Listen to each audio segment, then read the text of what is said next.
Hi and welcome to Menstrual Cups and Cloth Pads Kenya. Today's video is going to be on how to remove staining from your menstrual cup. So I'm sure the first thing you're wondering is staining. What do you mean? Why is my cup stained? So staining happens, blood stains, it just stains. I don't know what the science is behind it, but it stains. And over time, then you will get sort of a build-up of discoloration, so to speak. So it doesn't mean that it's dirty, you know, and it might concern some people like, oh, am I not washing my cup properly or anything?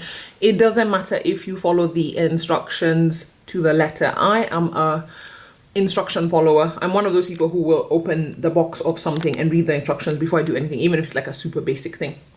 And this is my ruby cup, which I've had for about, I bought it in March, so 7-8 months. And I followed the instructions to the T on how to clean it, how to sanitize it. So I boil it after every use.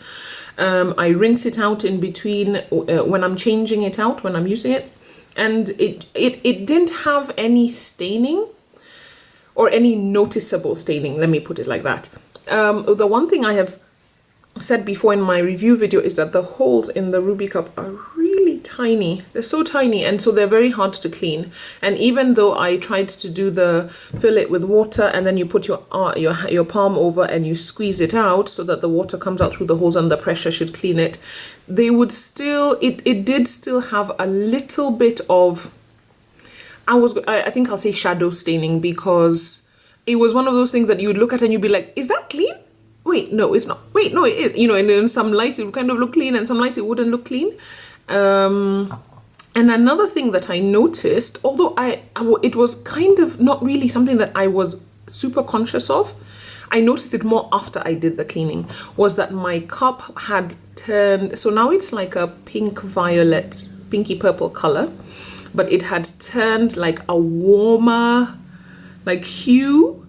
So if you imagine somebody had put a filter effect and added like an orange light or something, so it had just turned a warmer color of this. And this color, although maybe it doesn't come out in the video, is a relatively, I would say, cool color. So it wasn't something that I had noticed at the time. I kind of suspected, but it was nothing obvious. There was no like obvious staining or anything like that, because I hadn't used it for that long. But I thought, you know what, I'm going to give it a go. So unfortunately, I did this about a month ago, and I didn't have the presence of mind to film it at the time, but I did take some pictures. So I'm going to insert a clip just now of my cup before the treatment, and you really looking at it without any context, you cannot tell at all that there's any staining. It's just a warmer shade. Okay, so that was my cup before, and then what I did is I got a clean empty jar, and I chose a small one because I'm going to then fill it up with hydrogen peroxide. And so if you have a huge jar, then you're just kind of wasting, you know, your hydrogen peroxide, and your cup is also rattling around inside. So I thought a small jar would be best suited. So get my clean jar, and you put your cup inside. Now this hydrogen peroxide, and actually I have looked in all of the shops here, I can only find this. Will you zoom today? Will you focus? No. Okay, so this is 6%. And all of the sort of videos or things that I've read say you should use 3%. Well, it's simple enough. I just filled the hydrogen peroxide to halfway, and then I topped it up with water right to the brim. And then I shut it and I gave it a shake. And you want to make sure that there's no like air bubble in there, so your cup is not like floating at the top there. So you want to make sure that it really gets down in there, no air bubble, and then you just put it in there like that. You'll see it'll have like bubbles. It look like fizzy water or sparkling water. And then I put this in like my linen closet, so just somewhere dark. So the reason you kind of want somewhere dark is because hydrogen peroxide is basically water and oxygen combined, and the oxygen evaporates to leave just water. So I think it's not really something that you can stop, but you can slow down the process. So for example, the bottle comes with this little, you know, whatever that is called, stopper, to make sure that I guess it slows the evaporation process.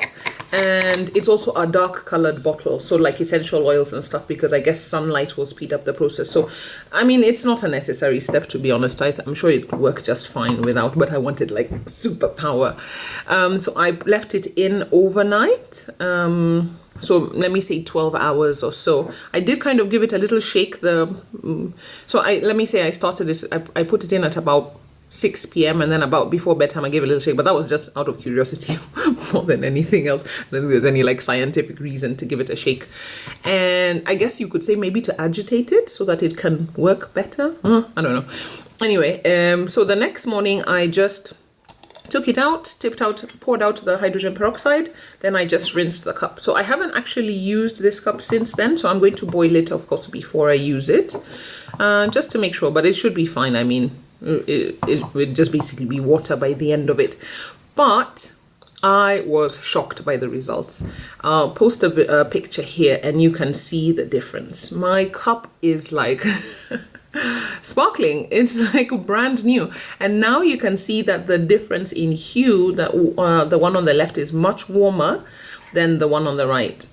So yeah, it's a great way to remove staining. If you have had staining that you have accumulated over a period of time, I would say you may need 1 or 2, maybe even more treatments to completely remove the staining. So my staining was not severe, so it came off immediately. I suspect I could probably have even left it in a shorter time and it would have still been as effective. But if you've been using your cup for a long time and it has discolored considerably, then you'd probably want to use it for a longer time. But yeah, so that is my handy how to remove staining from your menstrual cup tip. Okay, thank you for watching.